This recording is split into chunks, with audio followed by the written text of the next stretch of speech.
munaasabad ballaaran oo si heersara loo soo agaasimay ayaa loo qabtay arday dhameystay quraanka kariimka. munaasabada ayaa maanta ka qabsoontay hoolka hoteelka barwaaqo ee magaalada buuhoodle.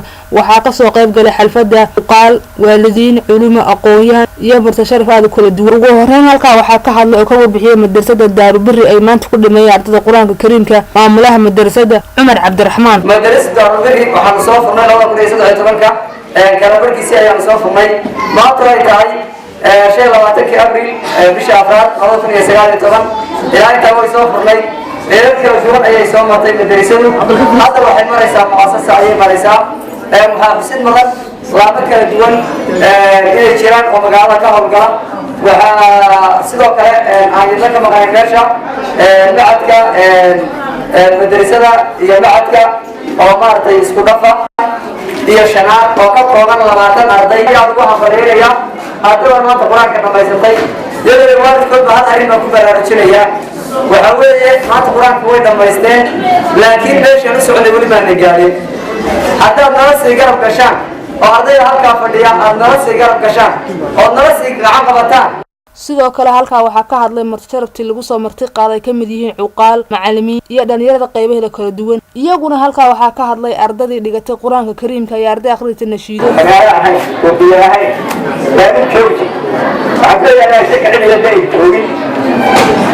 maanta wax ka muuqda waa wax ilaahay loogu mahadnaqo. alxamdulilah rabbil caalamiin baan leenahay. waxbarashada maanta muuqata waa wax aad loogu mahadnaqo. waxaan weyn bayna aniga ii tahay maanta meeshii aan arki jiray iyadoo aan magaalada ahayn oo maanta intaas oo bare iyo dhigte lagu qalinjabiyo lagu waxbaro jira iyo waalidiin ku kalkaalaysay iyo macallimiintii intaasoo dhan oo ka soo qayb gashay xafladda inayaa ardayda, macallimiinta, maamulayaasha, waalidiinta ku soo tabcay xafladda kullaha iyo quruxda badan ee shareecada islaamka maanta halka loogu dhigayo.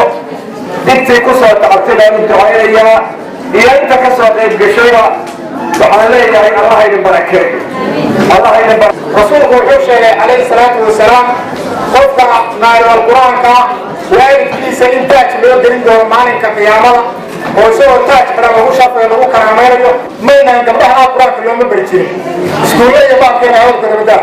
waxaad moodaa hadda inay isleeyihiin dhinaca wiilasha fadhiyo iyo dhinaca gabdhaha fadhiya inay isleeyihiin baad moodaa. waxaan leenahay hambalyo waa xaflad la yimaado oo lagu farxo xafladii ugu qiimaha badnayd. ardaydii qiimaha badan ee quraanka dhameeyey ilaahay subxaanahu wa tacaala waxaan u weydiinaya inay noqdaan kuwa quraankooda naftooda iyo dadka iyo diintaba ku anfaca.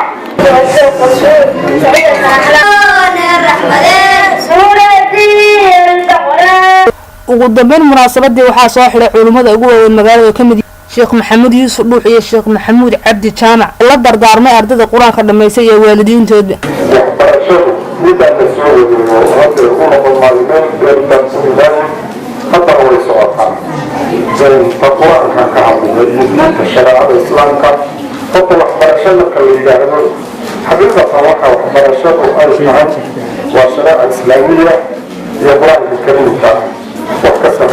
runtii waa maqaam ka mid ah maqaamaadka ugu qiimaha iyo qaayada badan. maxaa yeelay waa maqaam lagu maamuusayo oo lagu sharfayo kitaabka ilaahay ee kariimka. runtii ardaydan waxay soo bandhigtay aqoon aad iyo ugu qiimo badan oo inteeda aad ugu waafi ah. waxyaabaha soo jiiday waxaa ka mid ah sidii hore baa looga sanqariyey nashaa'idka. ugu dambeyntii halka waxaa la guddoonsiiyey shahaadooyinka ardayda dhameystay quraanka kariim. sidoo kalena halka waxaa la guddoonsiiyey macallimiintii soo bartay ardayda quraanka. xalfadan ayaa waxay ku soo dhamaatay jawi aad u qurux badan. Najmo Maxamuud Salaad, telefishinka caalamiga Bulsho TV, magaalada Buuhoodle.